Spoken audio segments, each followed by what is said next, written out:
I guess we are live. Hey everybody, this is Mike from Mike's Magic Resto Detailing and Paint Enhancement here in Sharpsburg, Georgia. Pretty sunny day. And happy Father's Day to all you dads out there. Hopefully having a good time, having a fine day. Man, this has been another marathon, folks. Yes, this is my customer's 1941 Ford pick-em-up truck. Residing under the hood there is a 383 stroker supercharged engine. It's pretty bad. It's what I call a resto mod. He called it a hot rod. I don't know. Whatever. We did a lot of deep paint correction on this truck. Oh my goodness. Go back and watch some of the other videos, and I'm telling you folks, there were some places on this thing impossible to get a buffer on. So I tried hand polishing some of that. Some of it worked out okay, some of it didn't. Did this truck turn out showroom condition? Absolutely perfect? No, it did not. But it is extremely presentable now. And today it took quite a while. I used my Optimum paint prep, which is something you use to get everything off of the painted surfaces. I used to on the mirrors, the glass, the handles, everything got prepped, which took some time. Whew. And then I used what I protected it with is this DPC Lotus. It is exactly what it says, folks. It is an ultra hydrophobic spray coating. Similar to their TR8, but it's like TR8, which is a titanium sealant but on steroids. So they tell me. Should last much longer. We shall see, I guess. It's relatively new, but I just thought I'd come and show you guys the final results here. And this thing had gone off to being a wedding when I was about 70% through, and it come back with a little bit of dirt and stuff on the tires and wheels. I cleaned those up. Wasn't real hard to do. And some of this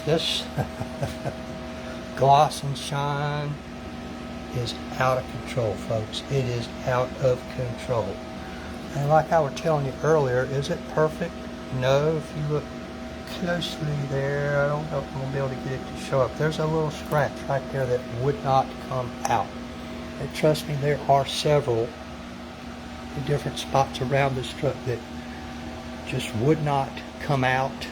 Some of them I did get out by sanding, compounding, polishing, blah blah blah.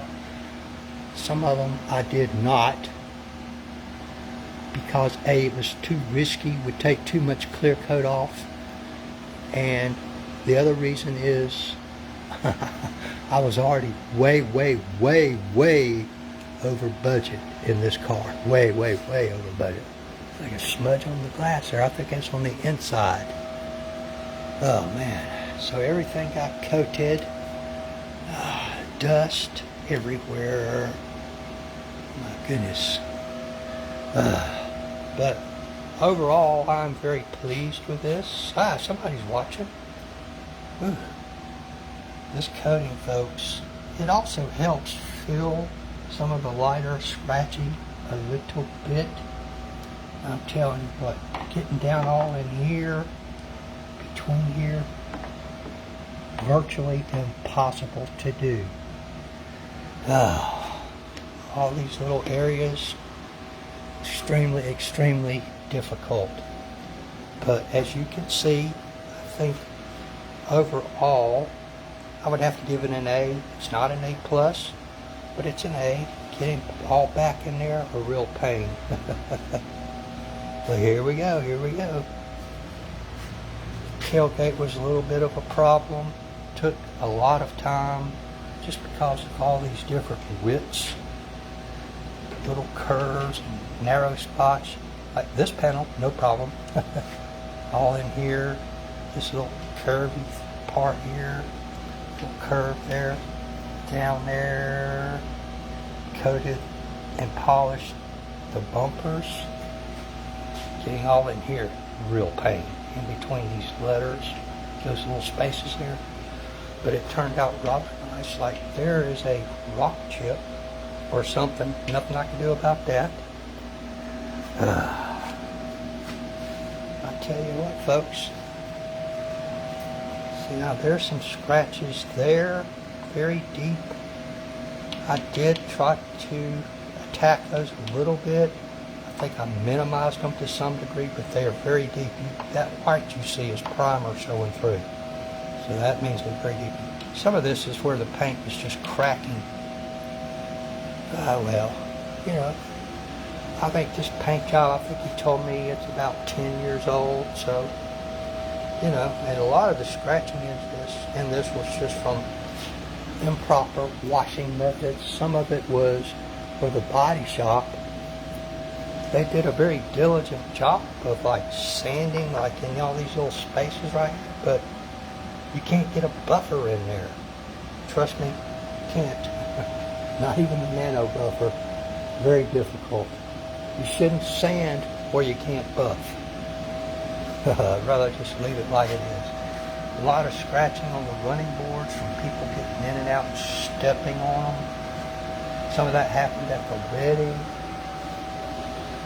This turned out very nice, and I guarantee you the water is just going to run right off of this thing. It'll bead and run. It's easy to make paint bead water. When it beads and it just runs off, that's it. There's a scratch right there. I don't know. I'll try to get that in. It's hard for me to see it sometimes. But trust me, there's a long one right there, but I minimized it down to the point where it is very difficult to see unless you catch the light just right, but it wouldn't go away altogether. I don't know, I can see it, but I don't think y'all can see it on camera. Oh well. Polished all this metal, chrome, front bumper, these headlight bezels got polished. Polished the glass headlights a little bit. Got a little bit of dust. I need to put an air filtration system in my garage to get rid of some of this dust. Most of this dusting comes from when you do compounding. But it turned out pretty good. You know, it's just a lot of work. A lot of real estate to cover. A lot of curvy areas and nooks and crannies and this and that and the other. The roof turned out all right. Really happy with the running boards because I figured they were going to be a major problem. They were somewhat of a problem because of the width of these areas here, and these are raised. So that took a little doing, get buffing both sides of that and the top. Real curvy right here. But hey, part of it. Those are a little difficult. The ones in the back are almost identical to that. Lots and lots of difficult spots with this truck, folks. Oh boy. Here we go. Hand painted emblems. My. Yes, sir, indeed. Yes, sir. Yes, sir. Anyway, I appreciate y'all dropping by. Happy Father's Day, everybody. Like, tag, share, follow, subscribe. All that stuff. I would appreciate it. They say it helps me out. Who knows? Who knows? I think most likely my next project will be a pretty cool Corvette. So stay tuned for that. Thanks, folks. Bye now.